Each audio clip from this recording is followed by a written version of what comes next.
42 years of wisdom, reinvention, AI, and financial planning with John Solleder.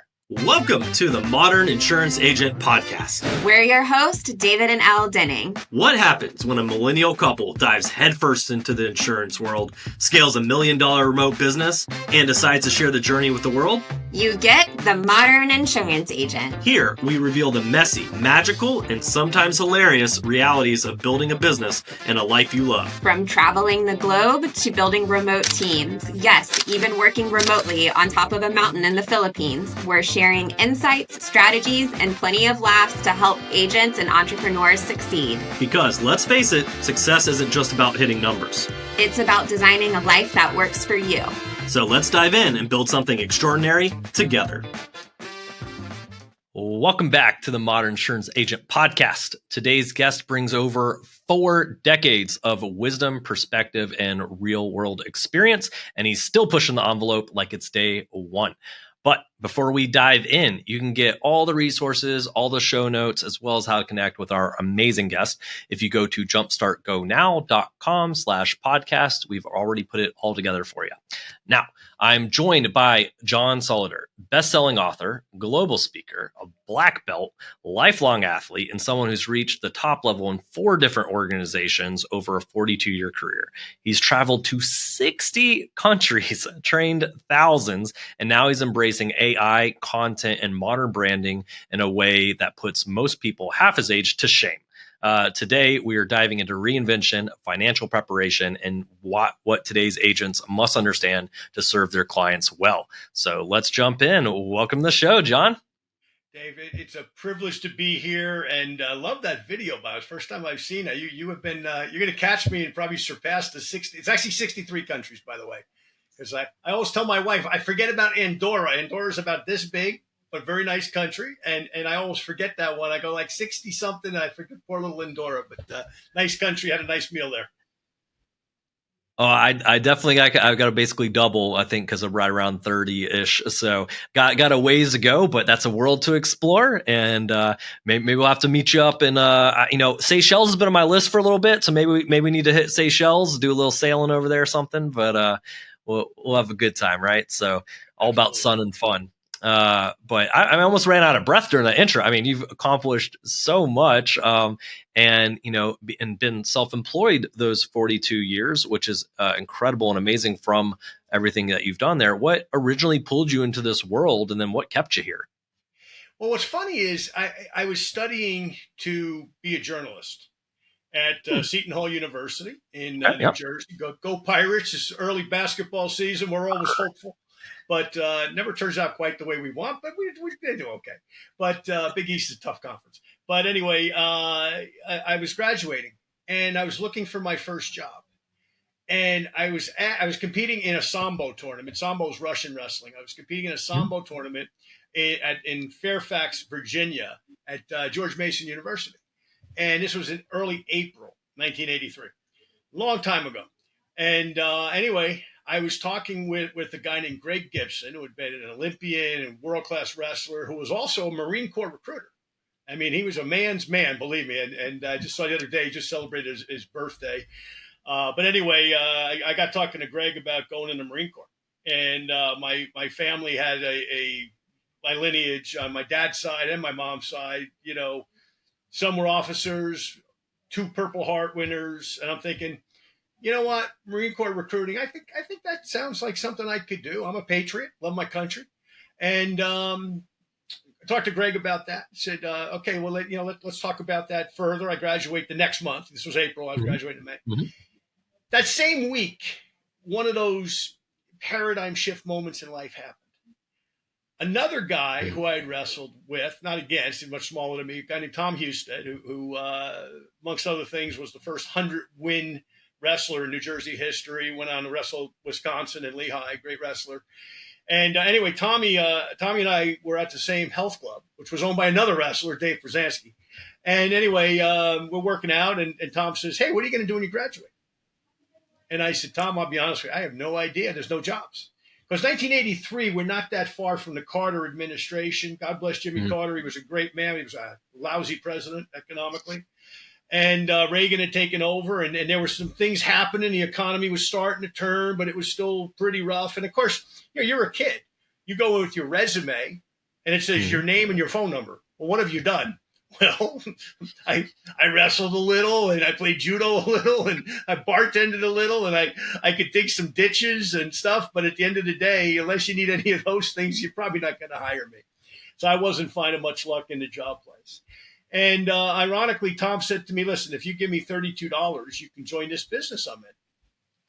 So I said, well, Tom, that's great, except I don't have $32. But I'll write you a hot check. Not really a hot check, a hold check. If you'll hold it for a few days, I don't want it to bounce, right? You'll hold it for a couple of days. I should be able to cover it because I was selling health club memberships part-time. So I was like, I get paid on Friday. It'll be good. If I Saturday, Tuesday, it'll be good, So he says, yeah, that's no problem. So I wrote him a check. He gives me this box. And I get home that night and I start to look through that box. And what captivated me was not the stuff in the box. It was the book in the box. And in there had the compensation plan for this network marketing company called Herbalife in California. I've heard of that one. They're just a tiny little one, right? Yeah. Yeah, tiny little one, about $4 billion, $5 billion a year. Yeah. Now. And anyway, to make a long story short, that night, I finished my homework about 10 o'clock, and I pulled out a yellow pad. And by the way, just to show you how old I am, Dave, I still use yellow pads, by the way. With all this technology, I still write stuff down. My dad's an attorney. We always had yellow pads around, yeah. Sometimes the phone crashes or the AI, and guess what? You better have written something down. So anyway, to make a long story short, I start writing that down. Well, what happened is kind of fast track here for the sake of the story.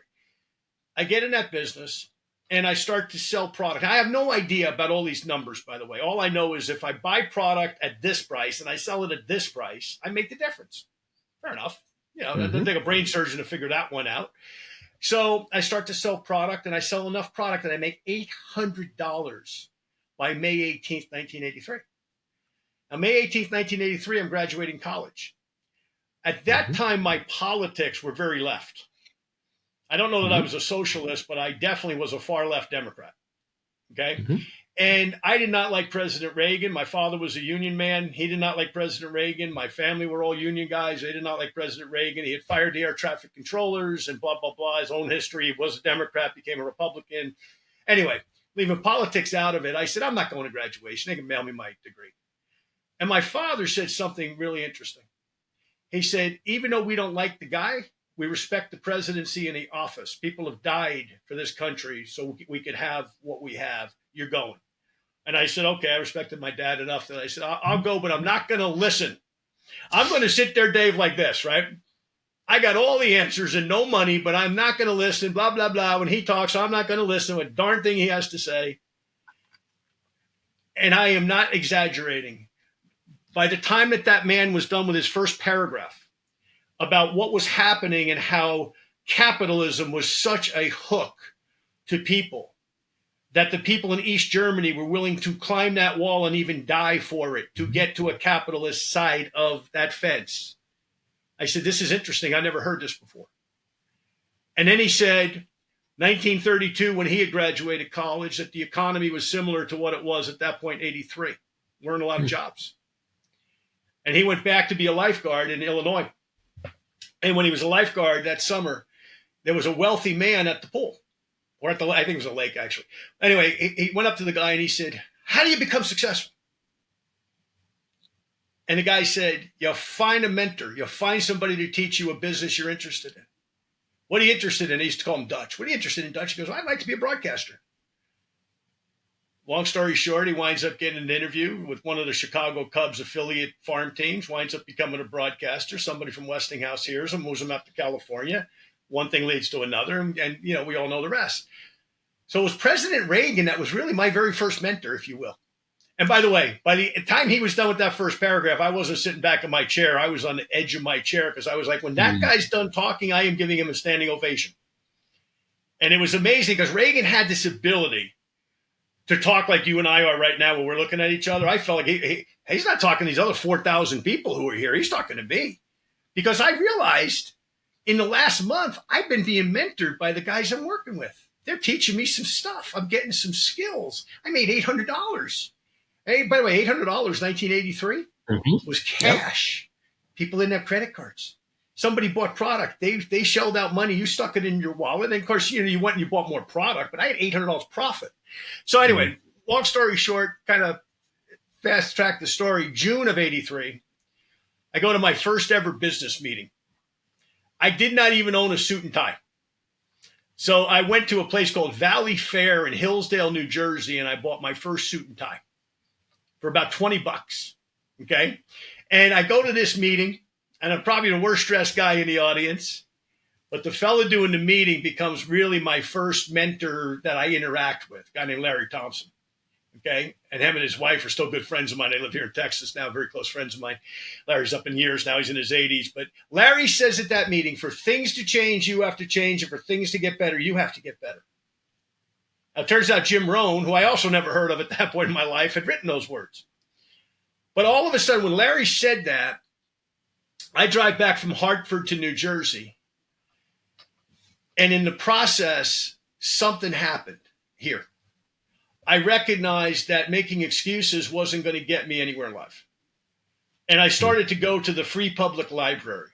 And I started to study Earl Nightingale, Mary Kay Ash, Dr. Norman Vincent Peale, whatever I could get that was self-development. And I might have a half hour, but I'd go and I'd just go, hey, let me read what this person had to say. Let me read what this person had to say. Let me read what this person had to say. And it started to grow me as a person. And what I realized, Dave, was I was the product. I was the brand. It was not Herbalife. It wasn't the insurance companies that I've worked with. It wasn't the other network marketing companies that I've grown to lots and lots of volume. All of those companies were great. They all supported me in terrific ways. But at the end of the day, the number one thing I sell is me. When I sit down with somebody, I'm selling me. I'm selling my knowledge. I'm selling my self-development. I'm selling who I am. Okay. And I got to continue to work on me. So at 64 and a half, be a half next week, by the way, 64 and a half, I'm still working. Okay. Now, some people might say, well, you don't need the money. You can't work just for money. I've known some very wealthy people in my life that are extremely hard workers. I mean, billionaire level people. And they all work extremely hard. When I'm working with them, I've consulted for two families that are billionaires, legitimate billionaires. Can't use their names. They prefer float that out there, but I'll tell you who they are privately if you want to know. But at the end of the day, I get texts from these people 5 o'clock in the morning when I'm working with them. So the whole idea, like the rich are sitting eating bonbons on the beach. No, they're into either their current enterprise or something that maybe they're acquiring or something that they're selling or something that they're thinking about. Okay. So I started to learn from those guys, the successful people, how to think. Fast story with insurance. Okay. With Mehdi Fakizadeh. Now there's a name, unless you're an old insurance guy, you're not going to know Mehdi. Mehdi was Persian. And I'm working with Mehdi. And this is what happened. Herbalife had problems with the FDA in 1984.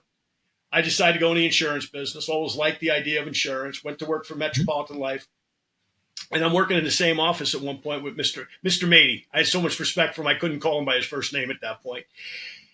And I write a policy at 5 o'clock in the morning on a contractor that my father knew. Would introduce me to. I take this guy to breakfast, right? And there was a disability policy I wrote on this guy. And I'm all excited because I'm going to the office and I'm like, I'm going to be the first one in there.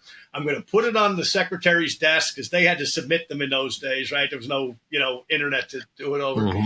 And I hear some noise. I'm like, wow, somebody in the office? It's Mehdi Fakizadeh, the number one agent at Metropolitan Life. And I'm like, Mr. Mehdi, what are you doing here so early? He goes, oh, I already wrote a policy. I go, yeah, me too. We high-fived, right? And I'm a kid. I'm like 23, 24 years old. This guy's a legend, written books, spoken all over the world. Great guy. And anyway, I'll never forget that because once again, what it told me was an interesting thing because he sent this to me. And I apply this now in my life.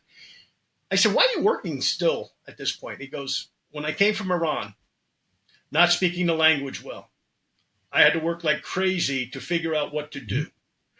Now in my older years, I know what to do and I'm good at it. Why would I stop now? And that's just the kind of way I've looked at my career. It's like, why would I? It took me 42 years to figure out a lot of stuff. Now I'm really good at it. Well, what am I going to do now? I'm going to go, that's enough. I stop. That's like you train for the Olympics. The Olympic trials come and you decide to go on vacation. It's like, no, you did it to show what you can do. And so that's kind of my philosophy. And I'm going to keep that till I die. I don't know when I'm going to die, hopefully not for a long time, but that's my philosophy. I go to work every single day tenaciously. Okay. I mean, you're my fifth meeting today. I got 4 after this. Okay. On various different businesses, podcasts, projects. So that's my point. And by the way, I would suggest to anybody, once you get past 50, 55, okay, keep working. And if you don't like what you do, fine.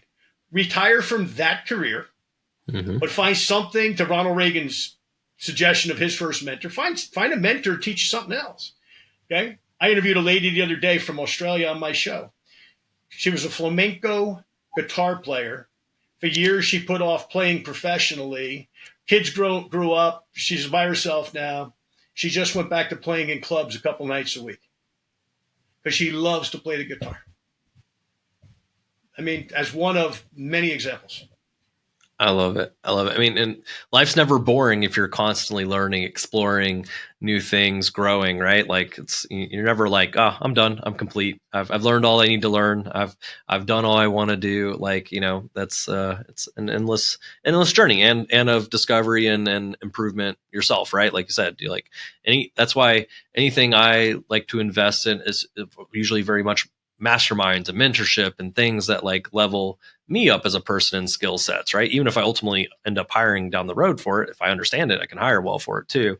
And so I love the journey. I mean, that's hopefully what everybody's enjoying throughout the years is the journey.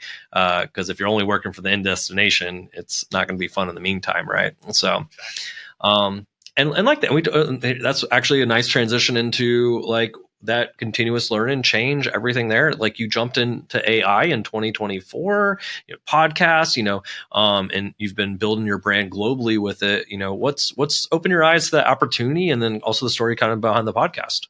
Well, here's kind of what happened. Okay. So here's my shameless plug, because it wouldn't be me if I didn't shamelessly plug. Okay. I wrote this book, Moving Up 2020. And guess what? 2020 actually came out December 2019. And I wrote this book, Leave Nothing to Chance, that came out in February 2020. Now, there was a little problem that went on in the world, Dave, that you might remember called COVID. Oh, what could that be? Yeah. You might recall that. God forbid, right? I mean, we'll talk about a nightmare.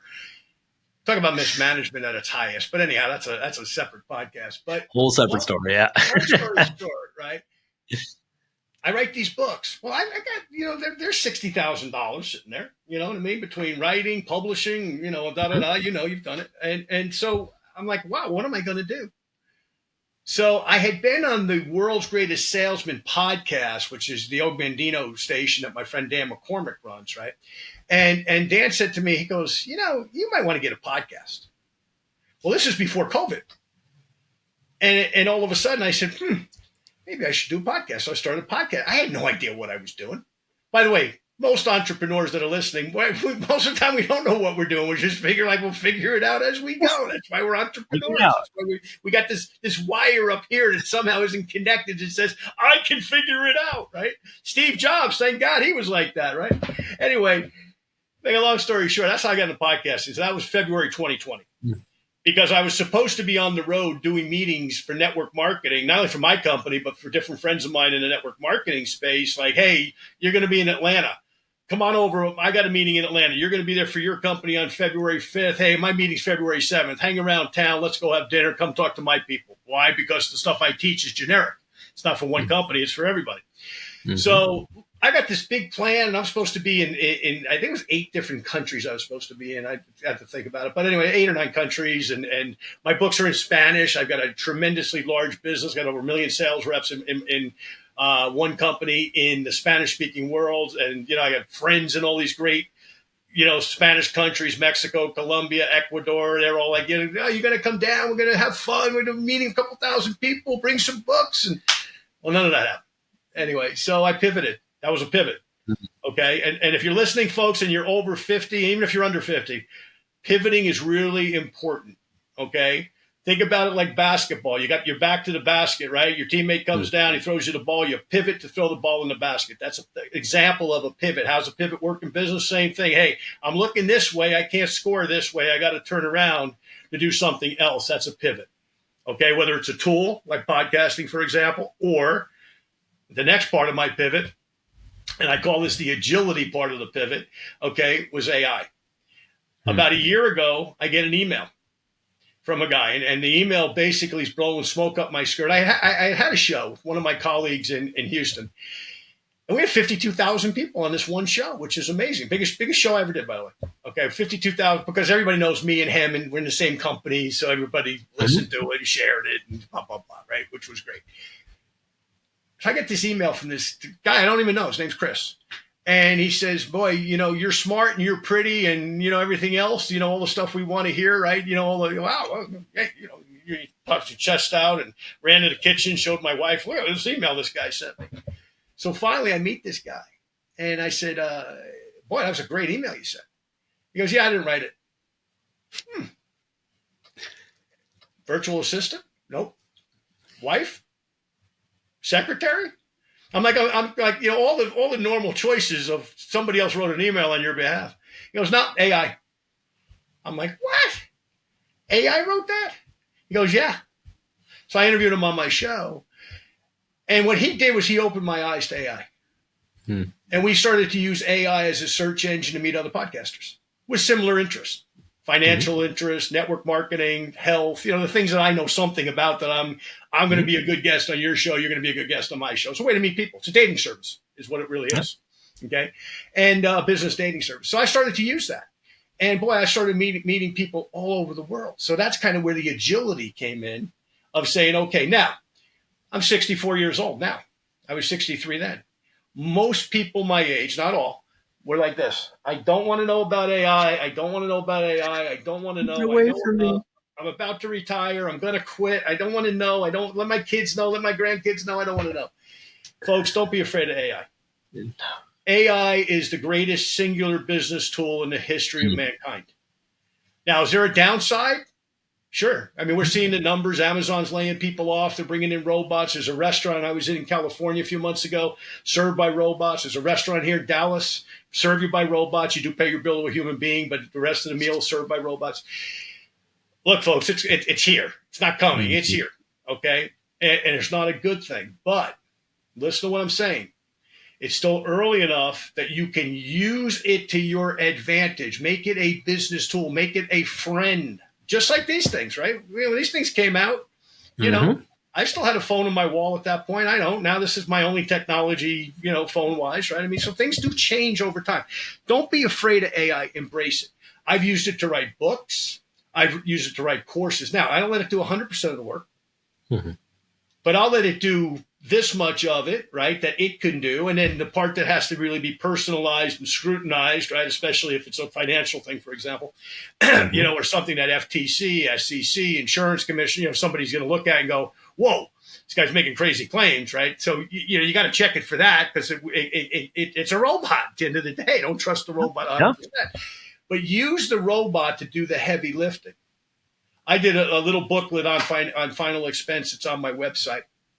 It's just a little ebook. I wrote it on a Saturday afternoon. It took me 2.5 hours. AI wrote 90% of it. I edited 10%. These books took me years. Okay.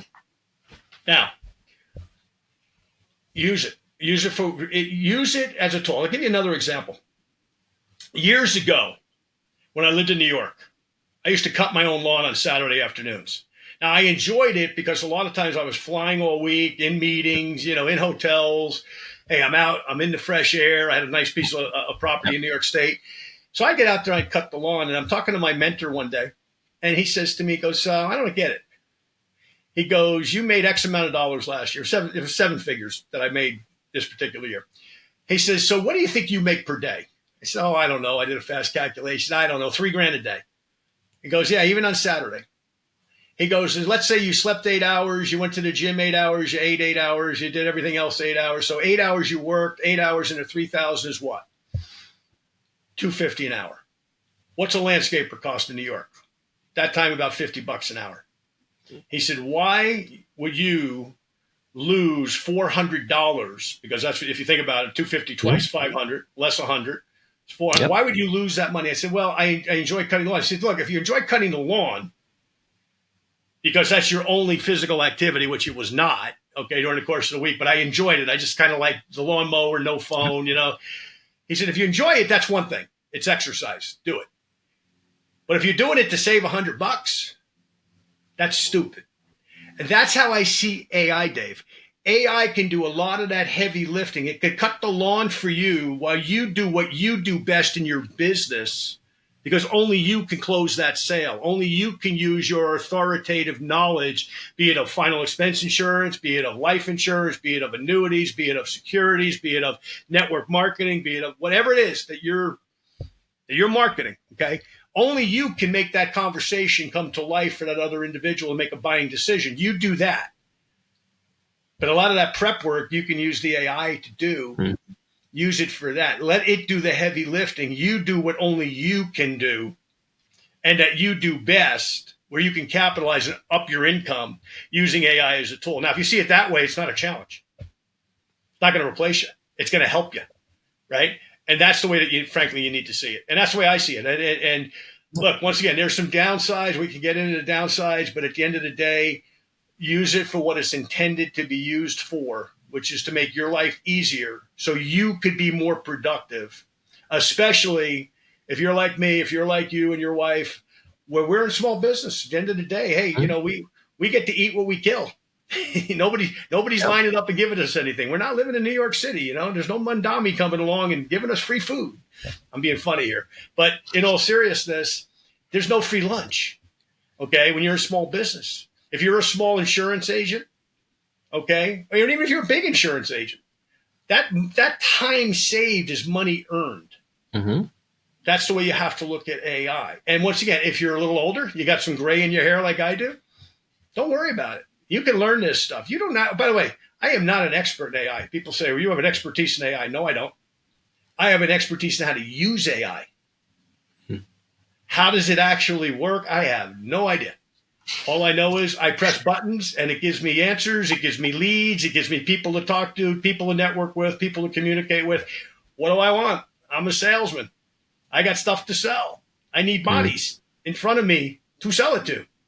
That's what I use it for.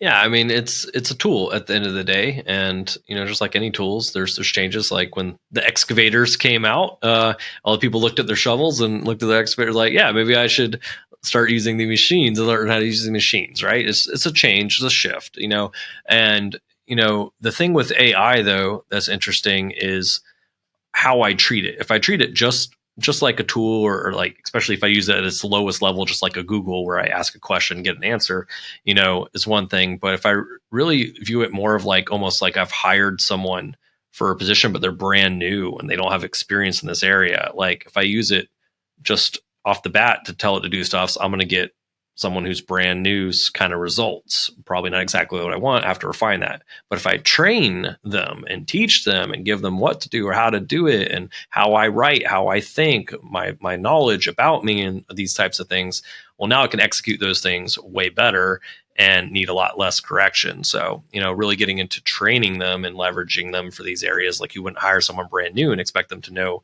everything about your business or execute that. Same thing with AI is the training portion. So, and then it's like, it's just like another tool, another person that I would, leverage in business for end results, right? Except this AI doesn't sleep. I don't have to feed it. So let me give you another one. You made a great point with the excavator, by the way. That's a good illustration. But like when I started, one of the businesses I still have, okay, is with a network marketing company, right? We brought a immune product to market 29 years ago. I wrote the first sales letter for that company, right, and resulted in 3,000 people joining that company. But here's what's funny. I used the United States Mail, a mailing list company, a pre-canceled postage stamp, a bounce back card, which most people don't even know what that is. It's kind of what it sounds like. You filled it out and it bounced back to me. You filled it out. You stuck it in the mail. It came back to me saying, I'm interested. Then I mailed you a cassette tape. Now, could you imagine today if I said, hey, I want you to get in business and buy cassette tapes? You'd go, well, I don't even know where to buy them. I don't even know where to buy them. I guess you could somewhere. Somebody makes them.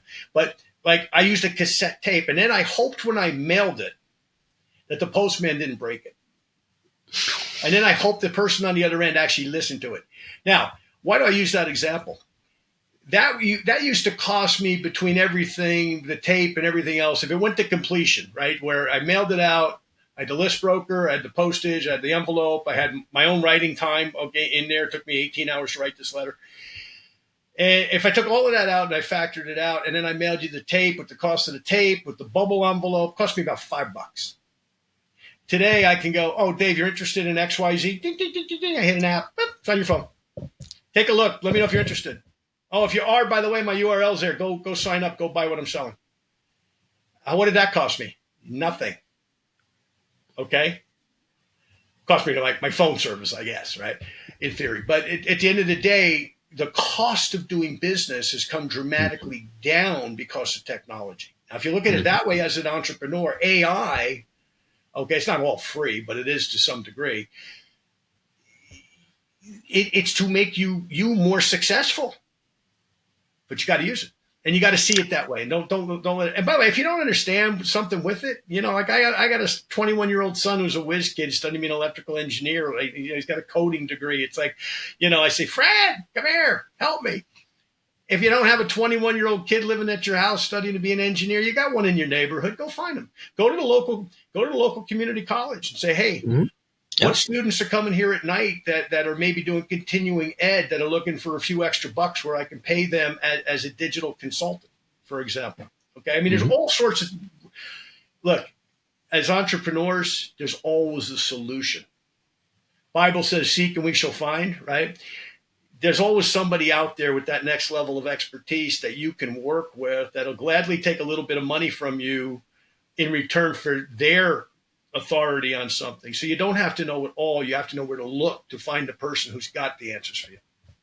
It can be a great way to source interns and future talent that way too. Getting them turned on. Hey, maybe look at the entrepreneur path right over here too, but get that help. And then recently, I've been very surprised. I got to admit, it's been a long time since I stepped into the library system and kind of with the resources and trainings and classes and stuff they have there. But found out that some local libraries here even had like tickets to art museums, other stuff that just come with your library membership. You can go grab and go to those things. So anyways, go use those. But there's people put on classes, all kinds of stuff that you can learn there or give back by teaching and stuff, all kinds of stuff there. So I love that. Thank you, John. And you know what I always loved about libraries, just as a side note, the fact that Andrew Carnegie made all of that money. And he said, most important thing we can do is teach people how to read and educate themselves. And he gave all that money to all these libraries that have his name on them. So it came from an entrepreneur, entrepreneur, and then in a lot of times, and with what they gave back was using financial products like annuities and stuff. And just a conference last week, we were kind of talking about as a case study, like I think it was Philadelphia that had the annuity was Ben Franklin started that and the annuity went on for like 200 plus years or something like that, and they finally cashed it out. So good annuity company for 200 years off of that. But I mean, once again, there's so many ways to leave legacy, give back, and really for the future. And so I love that. And speaking about legacy, actually a great transition into this as well. You've said people need wills, trust, and final expense preparation sooner rather than later.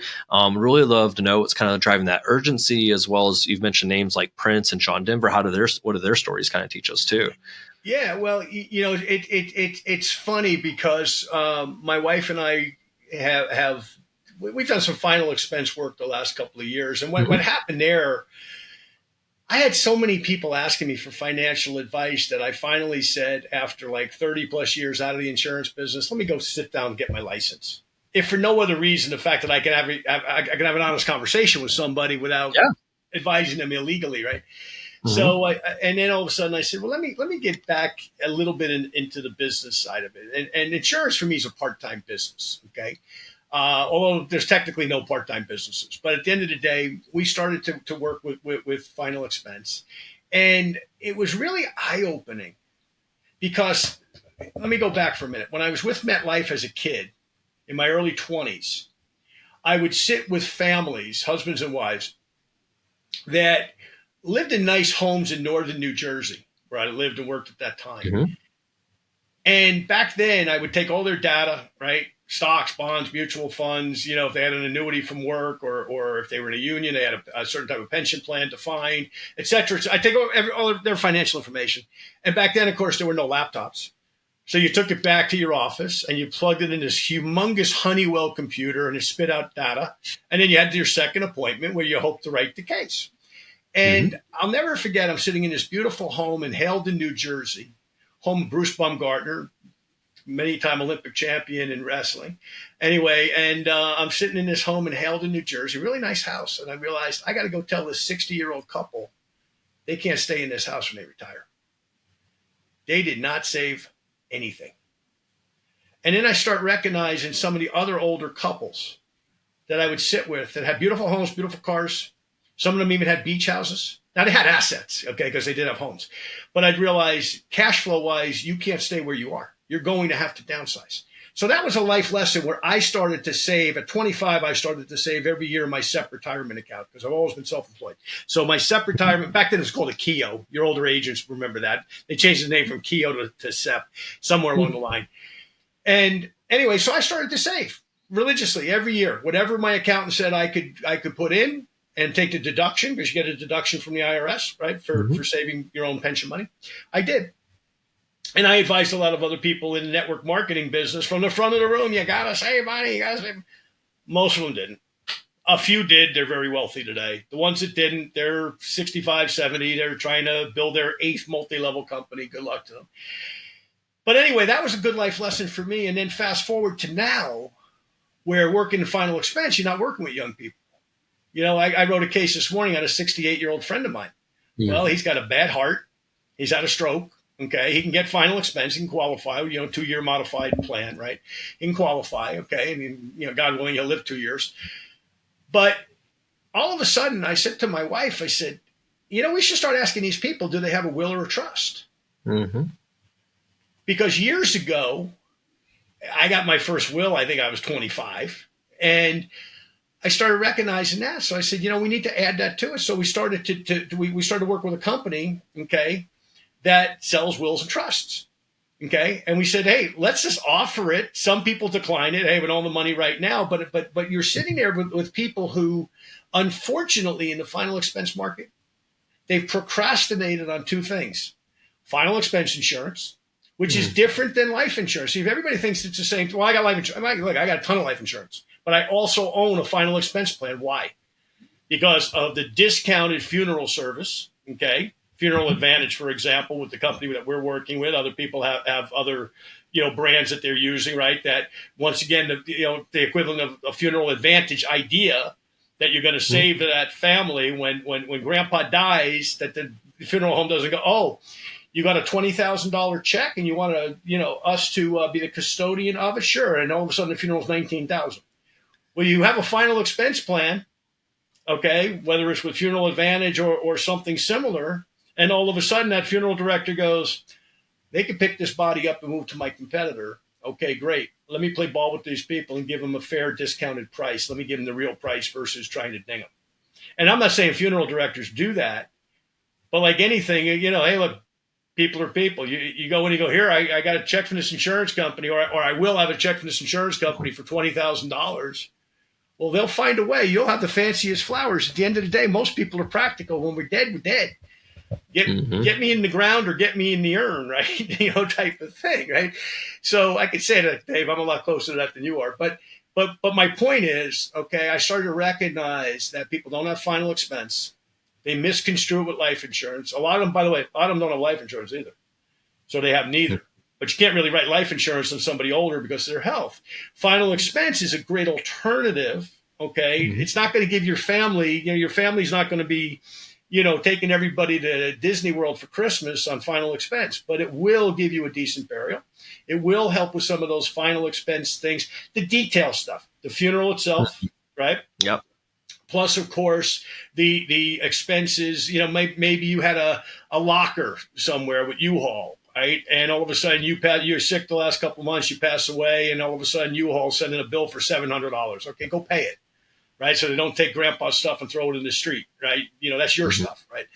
et cetera, et cetera. So it really helps families, and that's why we do it. Honestly, is we feel like we're helping people, and we've had people pass away, clients pass away, and their kids or grandkids come back and go, "Hey, thank God you had made my grandfather buy this." Okay. Because at least we're not on the hook for, 10, 15, 20 grand. Grandpa covered that by having this policy. So that's final expense. The wills are even more confusing to me, because to die without a will, you die without life insurance. Okay. So maybe they do a GoFundMe and they bury it. Worst case example. Maybe you have some nice rich friends and they'll throw money in. I wouldn't hope that. I'd own the final expense people. Okay. Yes. But in the event that you don't, dying without a will, some famous people, two that come to mind: Prince, John Denver. Now, here's two guys who had agents, CPAs, lawyers, all of these people that they were probably paying a lot of money to. John Denver has an air crash. Prince dies. I forget exactly how Prince died, but in both cases, both guys died unexpectedly. Neither one of them were in a nursing home, 80 years old. They were both fairly young men. And there's other examples of that, of famous people. But guess what? Guess what would happen? Denver lived in Colorado. Prince lived in Minnesota. I'm going to bet that both of those state governments had their hand out on those guys' estates. I don't know that for a fact. I apologize to Minnesota and Colorado if that's not the case, but I'm going to bet that they had their hand out. I live in the reddest state of all, Texas. And guess what? You die in Texas without a will, they got their hand out too. So it doesn't matter blue or red. Okay? Don't die without a will. If you're in the insurance business, okay, there's a great company called Legal Shield. Been in business 52 years. Okay. I work with the very top guy there, a guy named Brian Carruthers. Okay. And I refer business to him all the time. Hey, Brian, talk to this guy here or this guy here. He needs your service. Okay. We signed up for it. We own the service ourselves. Once again, just like final expense. And you say, hey, you've made millions of dollars in network marketing. And I have lawyers for different things, but you own Legal Shield and you own final expense. Why? They're technically both middle-class products. Okay? Wealthy guy's probably has life insurance, probably has, 18 lawyers. Okay? Why do I own it? And why should you own those products? Final expense, once again, take care of those final expenses, give you a decent funeral, and frankly, keep the funeral director honest. Because remember, for him, it's a business. For you, you're emotional. Grandpa died. You're emotional. You should be. But for him, it's a business. He does that every single day. And sure, they're nice people. They're very well trained. But at the end of the day, like I said, you walk in there and you say, we got a $20,000 check coming from Med or Prue or Hancock. Boy, oh boy, that funeral, some of $19,000, we'll give you back $1,000. We're doing you a favor. You got that concierge funeral expense. Okay.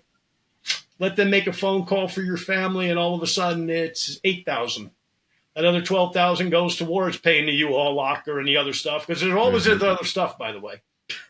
I buried my mother, and my father was 61, my mother was 92, and in both cases, there was stuff I did not know that they owed.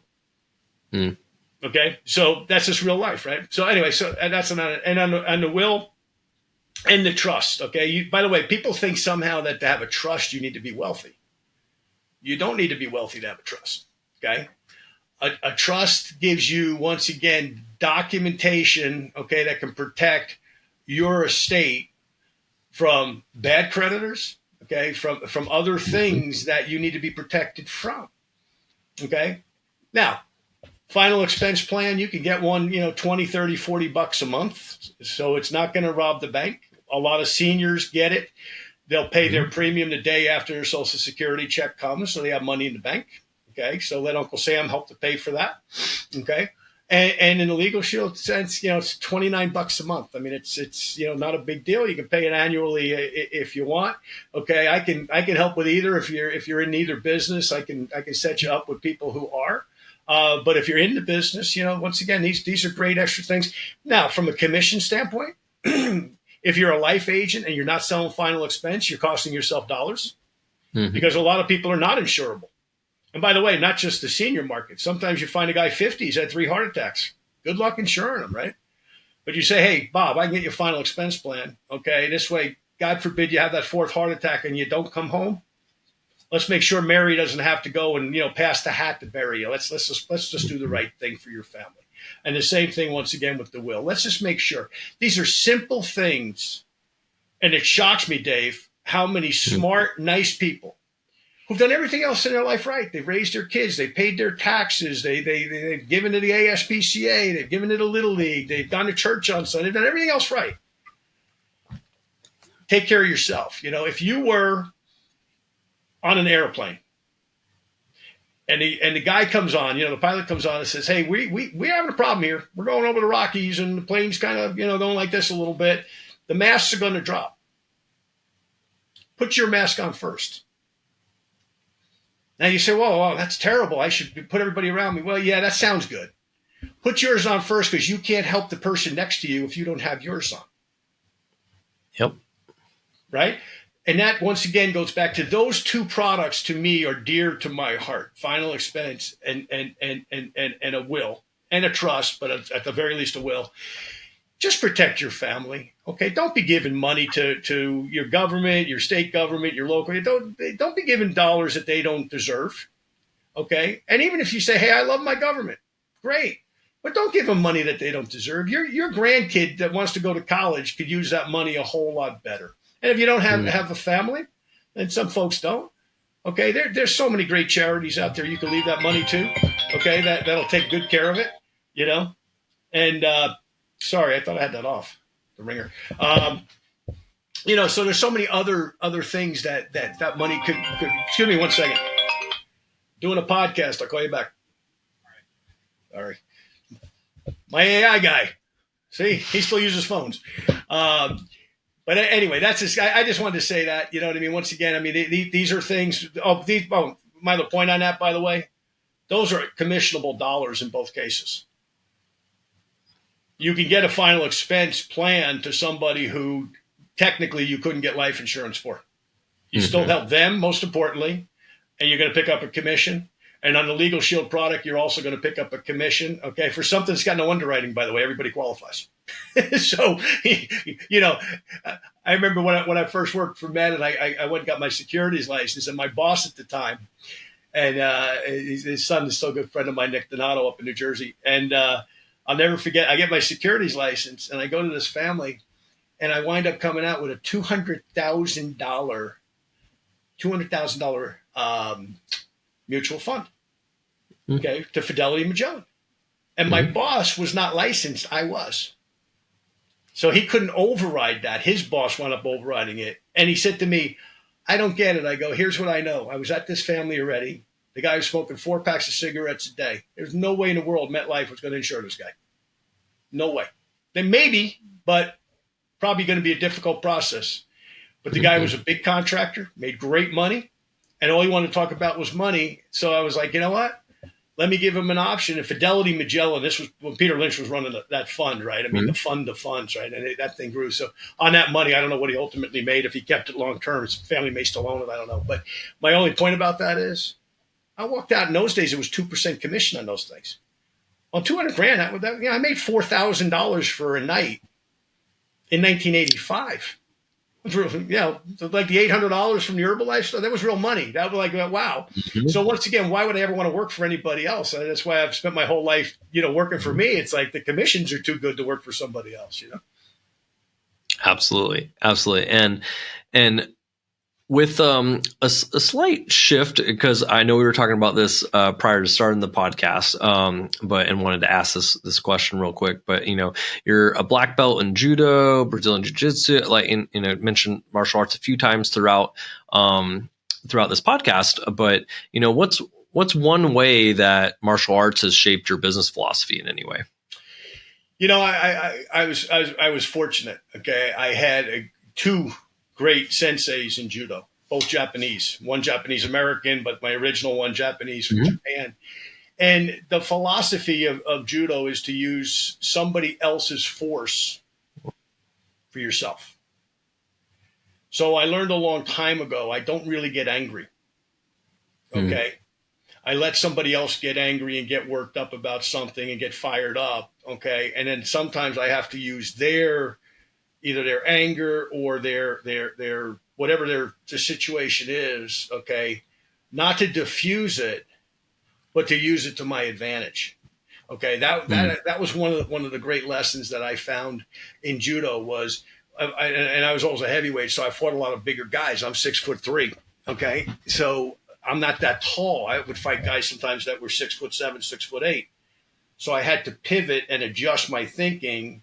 Okay, because if I were to reach up, for example, to grab my opponent's lapel, I put myself at a disadvantage because I opened up my shoulder, right? So what would you have to do with a taller opponent? You'd have to figure out, how do I chop that tree down?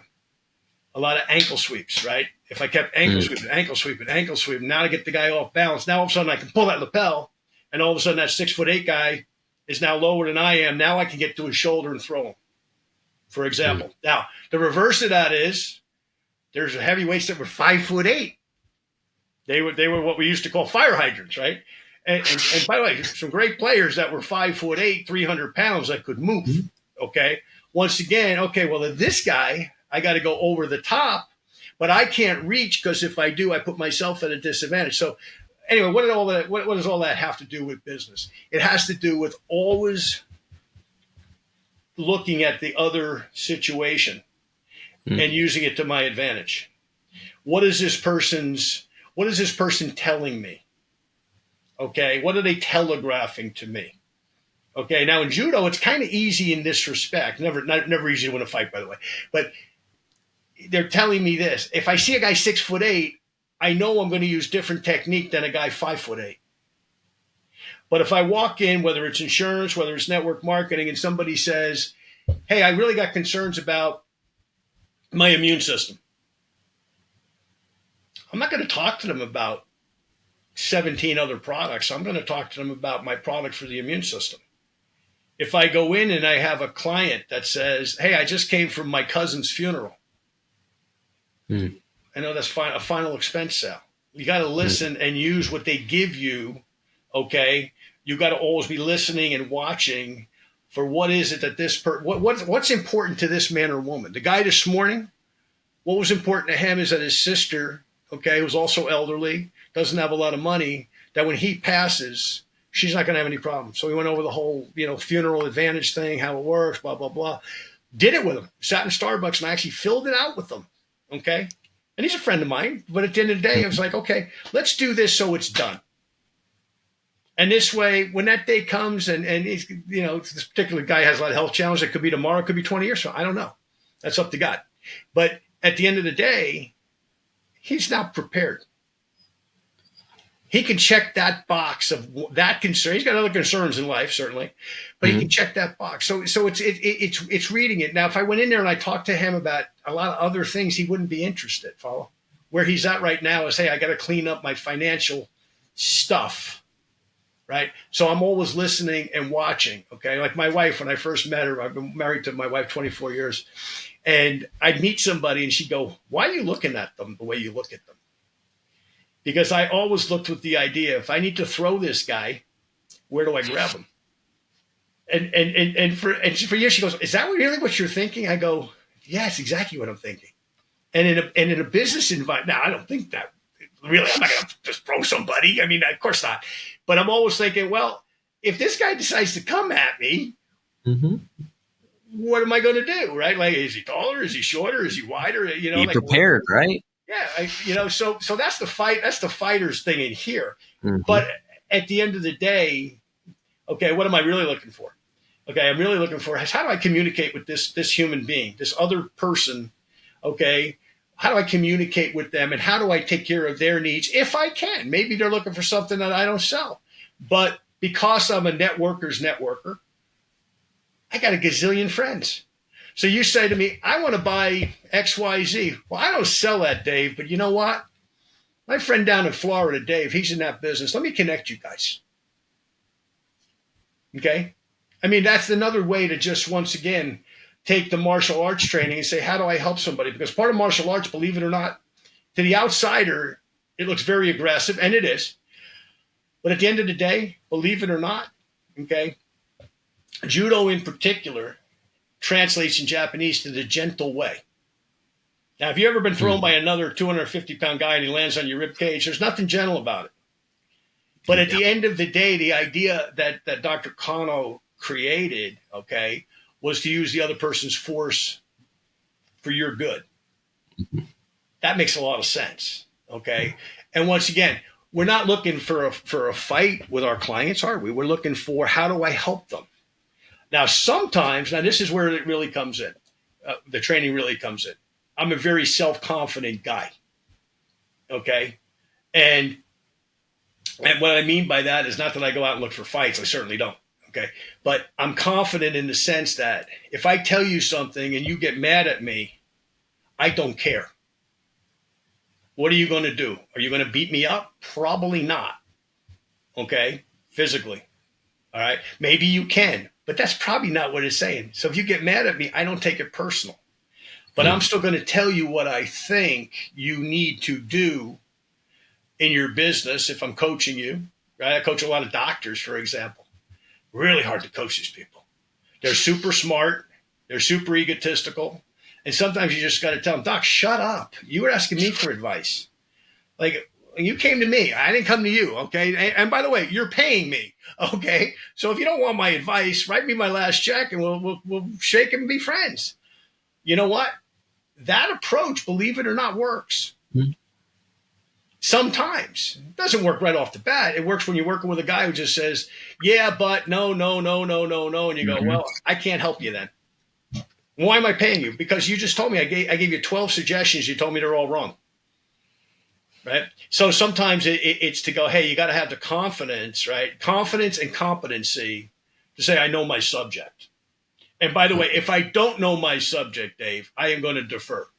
You know, like, for example, in the insurance business, right? Like I'm eligible for Medicare next year. I get a lot of people asking me about Medicare. I don't know. I don't know the answer. I'm not on it yet. I tell them, I'm very honest with them. I'm not on it yet. I can apply in February. Okay, I'll get it next May. I got my own questions on it that I'm going to ask a friend of mine who does Medicare subs over in the next town. Okay, and what do? I say, hey, call this guy because he does Medicare subs every single day. He's an expert. Mm-hmm. I'm not going to fake it. And I'm not going to fake it to try to make a commission somehow. I don't know. Go to somebody who knows, right? That's the mistake sometimes we make in sales. We try to be all things to all people. Know what you know and know what you don't know and be authoritative in what you know and strong in what you know. So that when you give advice, that person says, hey, this guy did his homework. I was so impressed with the fact that you knew so much about me today, for example. I'm like, wow, you actually studied. That's kind of scary. But and I mean that in a flattering way. I mean, you actually did your homework. So it's like, you're not going, now, who are you again? Same thing with our clients. Same thing when we go to help a business. Same thing when we go to help a family. Be observant. I love that. And it's such a great lesson. And one last question, John. We could talk for hours and hours and hours, I know. And so I do look forward to continued conversations. Oh, absolutely. 100%. But if you could give every agent listening one piece of advice for aging well and staying sharp, what would it be? Oh, you know what? I'm glad you asked that. Number one, get up early. Mm-hmm. Okay. Go to bed early, get up early. Okay. Bed by 9, up by 5. That's my rule. Your hours might be a little different than that based on, family situations. My kids are grown. I don't need to take a kid to school or anything like that. I'm at the gym by 5:30 most days. Sometimes I do some international business. Sometimes I have calls to the Philippines or Europe. So I'll do that first, obviously, because of the time difference. But as a general rule, like today, okay, I work out I got 2 different gyms here, but one is HotWorks, believe it or not. I started doing yoga and stretching and all kinds of stuff. So it's HotWorks place. 130-degree infrared sauna to work out. And it's insane, but it's great for you. Anyway, I love it. But anyway, I was there this morning up by myself, 5:30. Okay, was there by myself, had a nice hour workout, got back here at my first call, 7 a.m. Okay, and I'll have a productive day. And my day's not over yet. Okay, you don't be that agent that goes, okay, I wrote a case tonight. I'm happy. I'm going to go to the bar. I'm going to sit up till 2 a.m. or I'm going to watch Thursday night football or Monday night football or Sunday night football or college football or whatever it is. I'm going to hang out half the night. No, don't do that. If you want to be productive, the greatest insurance salesman, and there's been a lot of great ones, Ben Feldman, Mehdi Fakizadi, I mentioned earlier, Joe Gandolfo from right down there in Florida. Okay? I don't know that much about Ben Feldman, but I know a lot about Joe Gandolfo, and I know a lot about Mady. Disciplined people at all levels, disciplined people, professional people. One of the things that Joe wrote about, if you like a drink, and it's okay if you like a drink, I don't personally, but if you like a drink, great. But don't be in the local tavern having a bunch of drinks because all of a sudden one of your clients is sitting across the bar, you don't know he's there, and the guy's thinking, wow, that guy's got all my financial information. He knows about my wife's information, my kids' information, and he's sitting there and he's half sloshed, and the guy sitting next to him, he might be going, that's my client over there. Let me tell you about how much money he does or doesn't have. Mm. Be a professional at all levels, okay? Conduct yourself, and this is something I learned with the handful of famous people that I've met through the years. I've met a handful that I've gotten to know on a personal level. There is real off cameras on. I'll give you one fast example. Zig Ziglar's wife used to get her hair done at the gym, at the hair salon next to the gym I used to train at on Saturdays when I was with a company here in Dallas way back in the 90s that I was vice president of. And Mrs. Ziegler, he called her the redhead. Okay, when he first had a redhead, she did. She had fiery red hair. Anyway, I think she's still alive. But anyway, you would watch Zig get out of the car. Nobody's watching. No cameras. Some man has been in front of millions of people. He would walk around the side of his, I think it was a Cadillac. He'd walk around the side, come to her door, open her door, take her by the elbow, walk her into that hair salon, go and have his coffee or whatever. Once in a while, he'd actually come over and talk to us at the gym. I got to know him fairly well. He was a great man, great mentor. But that was who he was when the camera wasn't rolling. Mm-hmm. Okay? Your clients in any business, that's what they expect of you. Okay? When you get out of there, don't be bragging about, hey, this guy only has 5,000 of insurance or 10,000 and, what an idiot. And all of a sudden, maybe you left your cell phone on and you were talking to the guy on his cell phone and your client hears you. How does that make that person feel? First of all, probably going to cancel the policy. But go one step beyond it. How would you feel? Okay? Mm-hmm. So treat people the right way with respect, with dignity, with love, okay? Remember, we're here to serve. Nobody's getting out, outside of one guy who came back, okay, Lord and Savior. Outside of him, I don't know anybody who lives forever, no matter how healthy you are, okay? So my advice is bed early, up early, go to the gym, okay? Take your supplements, eat healthy, drink lots of water, okay? Take good care of your body, okay? You only have one of them. All right, don't abuse yourself, drugs, alcohol, sex. I mean, all those things all get you in trouble. Gambling, okay? Mm-hmm. If you're handling people's money and you got a gambling problem, get out of that, okay? That's going to cause you a big problem because you're going to be tempted to do something you shouldn't do, right? All of those things will destroy a career. Mm-hmm. Doing all the right things doesn't mean you're going to be super successful, but it means you're not going to get to the point in your life where you go, what did I tell that client at 10 o'clock this morning? I have to remember 3 in the afternoon because I lied to him. And that's just, look, how do we want to be treated by somebody when they sell us something? I just want them to tell me the truth. And even if, by the way, a lot of times when we're dealing in the financial world anyway, we got to tell people bad stuff. Hey, look, Bob, I know you want 50,000 of insurance, but you've had 7 heart attacks and you're on 119 pills. You're not getting 50,000. I can get you 5. And if you take care of yourself and you make it through the 2-year modified, maybe we can get you a little bit more. It's going to cost you a few more dollars, but like, let me work with you. But let me tell you, the agent who goes, oh yeah, we can get that. And then all of a sudden you come back and you disappoint the guy. You're probably not getting any sale. Mm-hmm. But if you told the guy the truth and you say, hey, look, it is what it is. We all have things in life that we wish we had done differently. And sometimes health is a genetic thing. A lot of times it's what we put in our mouth. Okay, quite honestly, it makes us sick. But all of a sudden it is what it is. Okay, don't lie to them. Be honest with them. Tell them what you can do for them versus what you might want to be able to do for them versus what just the reality of it is. Meet people where they are. Love that. I love that. Thank you so much for sharing that. And John, for those who say, hey, John, I love to follow, connect, check out your book. I mean, where's the best place for them to come connect and check everything out? JohnSolleder.com. You can connect with me on. My Hmm? podcast is John_Solleder, or you can use my name on YouTube. We're on Rumble, I think, also now. We've done 250 shows on podcasts, by the way. So we just hit that mark, which is amazing. Congrats. I'm amazed 250 people that actually spend at least an hour with me. It's incredible. What else? JohnSolleder.com is our website. You can connect. It's not fancy, by the way. It's just something we built just as kind of, if you want to get in touch with me. I do a lot of copywriting, by the way. So if you say, hey, I got a copywriting job and you want to talk to me about that, it's something I just kind of play with. I'm a big fan of Dan Kennedy and Russell Brunson. Oh, yeah. I mean, I've done a lot of the studies with Dan through the years, and now I'm glad Russell bought his company, because that's a company that needs to be continued forever. So if I can help you with your business, great. Got a lot of resources, got a lot of vendors, a lot of people I've gotten to know in the AI space, in the copywriting space, and different things. So once again, it might be one of those pass-through things where you say, hey, John, can you help me with this? No, I can't help you with that, but I know this guy who can. Okay. So, feel free, just contact me. I forget who it was. I think it was Harvey McKay, but they wrote a book. And in the book, he talked about the fact that his father gave him the best advice when he was young, and that is save every name and phone number. I wish I had done that all these years. Okay. I didn't, quite honestly. I wish I had. But that's my last advice to people, especially if you're young. You don't know when somebody's going to be somebody that you go, that guy, well, I don't know his name. I forgot. I talked to him 2 years ago. So be better at that than I was. That's one of the things that frankly cost me money.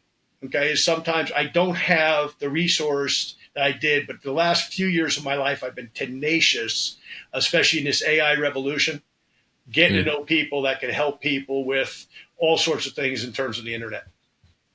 I love that. I mean, business is a relationship industry, so build and keep those relationships, and it's incredible. So thank you, John, so much. Really, really appreciate you joining us. Very, very thankful for that. And thank you for everybody joining us on this episode of the Modern Insurance Agent Podcast. And make sure to go to jumpstartgonow.com/podcast. We'll have all the show notes as well as those links to connect with John there as well. So thanks, everybody, for joining us. We'll catch you on the next one.